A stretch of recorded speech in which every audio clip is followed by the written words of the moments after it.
Hi viewers, சமீபத்துல இணையதள பற்றி எரிகிற பிரச்சனை தனுஷ் vs நயன்தாரா பிரச்சனை. நயன்தாரா இன்ஸ்டாகிராம்ல தனுஷ்க்கு எதிரா ஒரு 3 பக்க ஹார்ஷ்லி வேர்டட் லெட்டரை பதிவிட்டிருக்காங்க. அந்த லெட்டர்ல என்ன சொல்லியிருக்காங்கன்னா, என்னோட திருமணம் சம்பந்தப்பட்ட அந்த டாக்குமெண்ட்ரி வெளியாக இருக்குது. அதுல நானும் ரவுடி தான் திரைப்படத்திலிருந்து சில காட்சிகள் இடம்பெறும். அதற்கு பெர்மிஷன் கேட்டு 2 வருடம் தனுஷ் கிட்ட நான் போராடினேன். ஆனா கடைசி வரைக்கும் அவர் பெர்மிஷன் கொடுக்கவே இல்லை. நட்பு ரீதியா பெருந்தன்மையோடு மற்ற தயாரிப்பாளர்கள் பேரன்போடு கொடுத்த மாதிரி அவரும் அதற்கு நோ அப்ஜெக்ஷன் சர்டிபிகேட் கொடுத்திருக்கலாம். ஆனா அவர் கொடுக்காததன் காரணமாக அவருடைய உண்மை முகம் இப்ப தெரியுது. அவர் அண்ணனும் அப்பாவும் திரைத்துறையில இருந்ததுனால அவர் ஒரு ஸ்டாரா பிரகாசிக்கிறாரு. ஆனா எந்தவித பேக்ரவுண்டும் இல்லாம நிறைய டிஃபிகல்டிஸை ஃபேஸ் பண்ணி அடிமட்டத்தில இருந்து இந்த புகழோட உச்சிக்கு நான் வந்திருக்கேன். நயன்தாரா மற்றும் விக்னேஷ் ஆகிய எங்களுடைய வளர்ச்சியிலையும் புகழிலையும் அவருக்கு பொறாமை இருக்கு. அது அவருக்கு பிடிக்கல. அதனால தான் இந்த பெர்மிஷனை அவர் கொடுக்கல. அடுத்தவருடைய துன்பத்துல இன்பம் காணக்கூடியவர் தனுஷ் அப்படின்னு பர்சனலா ஒரு அட்டாக் வச்சிருக்காங்க. அது மட்டும் இல்ல, ஸ்ப்ரெட் லவ் அப்படின்னு பேசக்கூடிய அவருடைய நடத்தையில அது 1% கூட இல்ல. இது அவருடைய ஃபேன்ஸுக்கு தெரியாது. லீகலி காப்பிரைட் அவர் பக்கம் இருக்கிறதுனால கோர்ட்ல அவருக்கு வெற்றி கிடைக்கலாம். ஆனா என்னைக்கு இருந்தாலும் கடவுளுடைய கோர்ட்ல அவர் பதில் சொல்ல வேண்டியிருக்கும் அப்படின்னு சொல்லியிருக்காங்க. இது போதுமே இன்டர்நெட் பற்றி எறிவதற்கு நிறைய நடிகைகள், தனுஷோட சேர்ந்து நடிச்ச நடிகைகள் கூட இந்த பதிவுக்கு ஆதரவு தெரிவிச்சு இதுக்கு லைக்கும் ஹார்ட்டும் ஒரு பக்கம் போடுறாங்க. இன்னொரு பக்கம் தனுஷ் தான் அந்த படத்தோடைய ப்ரொடியூசர். அவர்கிட்ட தான் காப்பிரைட் இருக்கு. அது வேணும்னா காசு கொடுத்து வாங்கணும். அதுதானே முறை, அதுதானே நியாயம் அப்படின்னு தனுஷுடைய ஃபேன்ஸ் ஒரு பக்கம் பதிவுகளை போட்டுட்டு இருக்காங்க. இந்த பிரச்சனையில நியாயமான நிலைப்பாடு என்னவா இருக்கும், அதுதான் இந்த பதிவுல நம்ம பார்க்க போறோம். அதுக்கு முன்னால இந்த சேனலை சப்ஸ்கிரைப் பண்ணுங்க. அப்பதான் சுவாரஸ்யமான தகவல்களையும் இனிய கதைகளையும் நான் உங்களிடம் வந்து சேர்க்க முடியும். என்ன தீபா ரிஃப்ளெக்ஸ்ல இணைஞ்சிட்டீங்களா? ஓகே, டாக்குமெண்ட்ரின்னு சொல்றீங்க, காப்பிரைட்னு சொல்றீங்க, 3 பக்க லெட்டர்னு சொல்றீங்க. என்னதான் நடக்குது? இந்த பிரச்சனை சரியா புரியாதவங்களுக்கு சுருக்கமா இது என்ன அப்படின்றத நான் சொல்லிடுறேன். நயன்தாராவும் விக்னேஷ் சிவனும் காதலிச்சு 2022ல திருமணம் செய்துக்கிட்டாங்க. அவங்க திருமணம் சம்பந்தப்பட்ட காட்சிகளோ வீடியோவோ பொது வெளியில வரல. சில போட்டோஸ் மட்டும் தான் வெளியே வந்தது.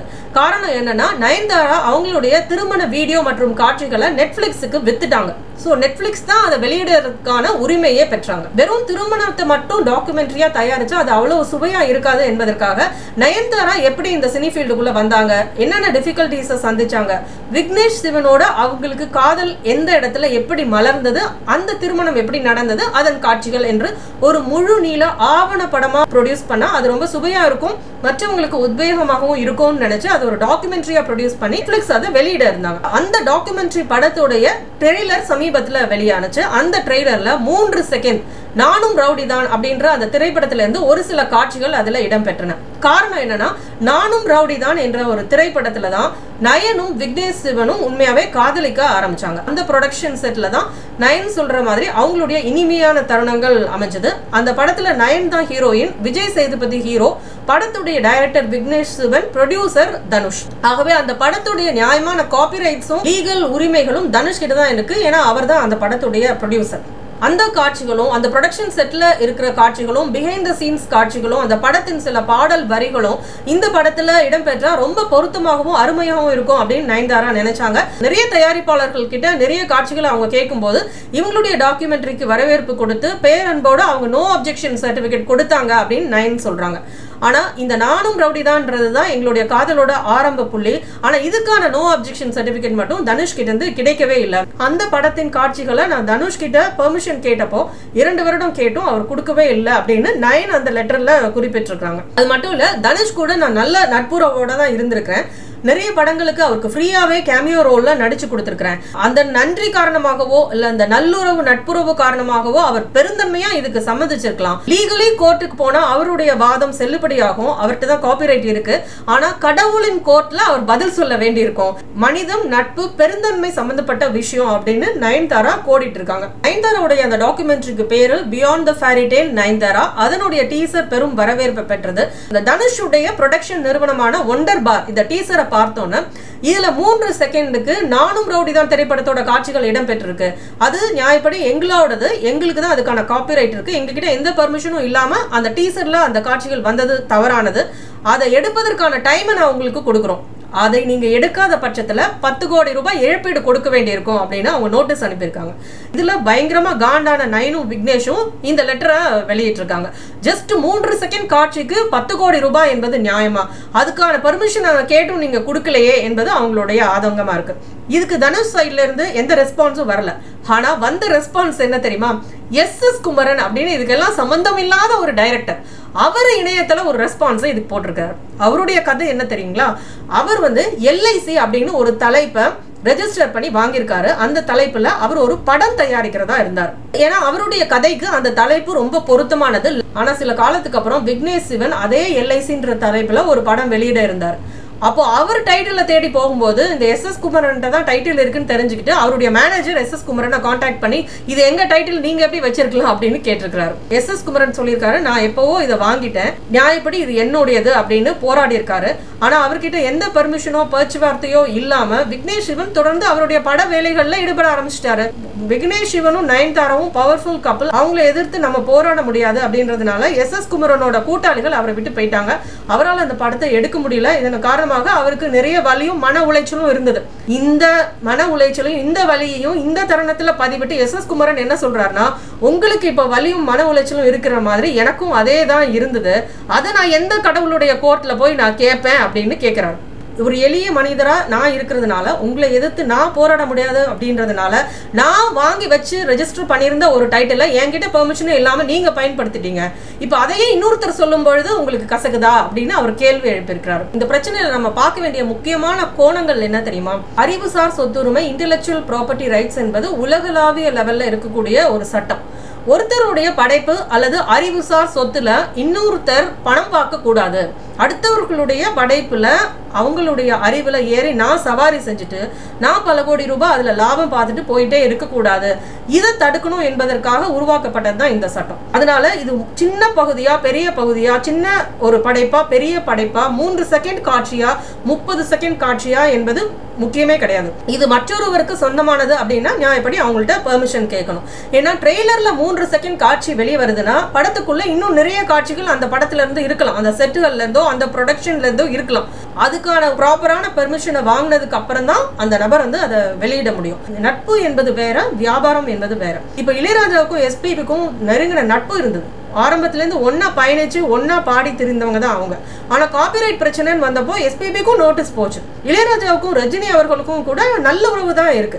ஆனா இளையராஜா பெர்மிஷன் இல்லாம அவருடைய பாடல் வாவா பக்கம் வாவ ரஜினியோட பட டீசர்ல பயன்படுத்தும் போது லீகல் நோட்டீஸ் தான் போச்சு. ஏன்னா ஒருத்தருடைய பெர்மிஷன் இல்லாம அவரோட படைப்பை இன்னொருத்தர் யூஸ் பண்ண ஆரம்பிச்சிட்டா அதுக்கு ஒரு எண்டே இல்லாம போயிடும். அவங்க விட்டு கொடுத்தாங்கன்னா அது வேற விஷயம். ஆனா அவங்க பெருந்தன்மையா நட்புக்காக இப்படி நடந்துக்கணும் அப்படின்னு இன்னொருத்தர் நிர்பந்தம் செய்ய முடியாது. இப்ப நயன்தாராக்கு தனுஷ் விட்டு கொடுக்கணுமா, நட்பு ரீதியா பெருந்தன்மையா நடந்துக்கணுமா என்பது தனி மனிதனுடைய விஷயம். இப்ப நம்மளுடைய வாழ்க்கையிலேயே நம்ம கிட்ட நட்பு பாராட்டுற எல்லார்கிட்டையும் நம்மளும் திரும்ப நட்புக்காரம் நீட்ட மாட்டோம். சூழ்நிலையை பொறுத்து தான் அது இருக்கு. அதுக்கு சில தனிப்பட்ட காரணங்கள் நம்ம கிட்ட இருக்கலாம். பொது வெளியில நம்ம வெளியிட்டு இருக்கவே மாட்டோம் அந்த மாதிரி காரணங்களை.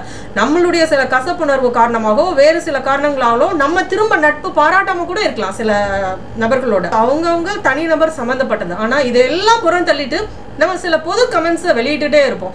இந்த நடிகர் இது செய்திருக்கலாமே, இந்த நடிகர் இவருக்கு உதவி இருக்கலாமே, இவர் பெரிய ஸ்டார் தானே, பல கோடி சம்பாதிக்கிறாரு, இந்த சில லட்சங்களை அவர் விட்டு கொடுத்துருக்கலாமே, இந்த இடத்துல அவர் நிதி கொடுத்துருக்கலாமே, இந்த பேரிழப்பு வெள்ள பாதிப்பு வந்தப்போ இந்த ஸ்டார் ஏன் டொனேட் பண்ணல, இப்படி நிறைய கேள்விகளை நம்ம சர்வ சாதாரணமாக வைப்போம். இது அவங்களுடைய தனி மனித உரிமை, அவங்களுடைய சூழ்நிலை, மனநிலை, அவங்களுடைய உணர்வுகள் சம்பந்தப்பட்டது. இதில் அடுத்தவர் முடிவெடுக்க முடியாது அப்படின்றத அறியாமலே நம்ம செய்யக்கூடிய ஒரு தவறு.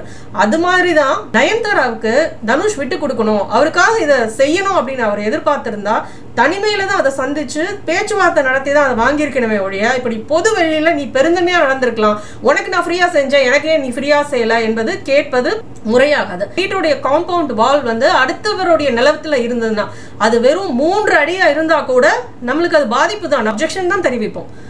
ஈவன் 3 செகண்ட் அட்வர்டைஸ்மெண்ட் கூட எந்த ஸ்டாரும் ஃப்ரீயா நடிக்கிறது கிடையாது. வியாபாரம் வேற, நட்பு வேற.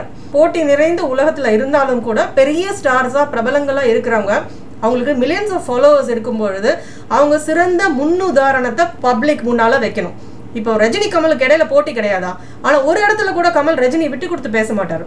அதே மாதிரி ரஜினியும் கமலை புகழ்ந்துதான் மைக் கிடைச்சா பேசுவார். அந்த மாதிரி ஒரு பாரம்பரியம், அந்த லெகசியை செட் பண்ணணும். அந்த மாதிரி ஒரு நாகரிகத்தை இந்த ஸ்டார்ஸ் கடைபிடிச்சா அவங்களுடைய ஃபாலோவர்ஸுக்கும் அந்த மாதிரி ஒரு கல்ச்சரும் நாகரிகமும் போய் சேரும். அதையெல்லாம் தூக்கி போட்டுட்டு பொதுவெளியில இன்ஸ்டாகிராம்ல என்னுடைய காழ்ப்புணர்ச்சியை, என்னுடைய வன்மத்தை எல்லாம் நான் கக்குவேன் அப்படின்னு சொல்றது நல்ல உதாரணம் கிடையாது. வாழ்வோட முக்கியமான தருணங்கள், இனிமையான நினைவுகள், இதை கொடுக்கறதுக்கு கூட அவர் இவ்வளவு பண்ணணுமா அப்படின்னு ஒரு கேள்வி தொக்கி நிற்கும் பொழுது, வாழ்வோட அழகான முக்கியமான நிகழ்வு திருமணம், ரொம்ப எமோஷனல் சென்டிமெண்ட்ஸ் நிறைந்தது.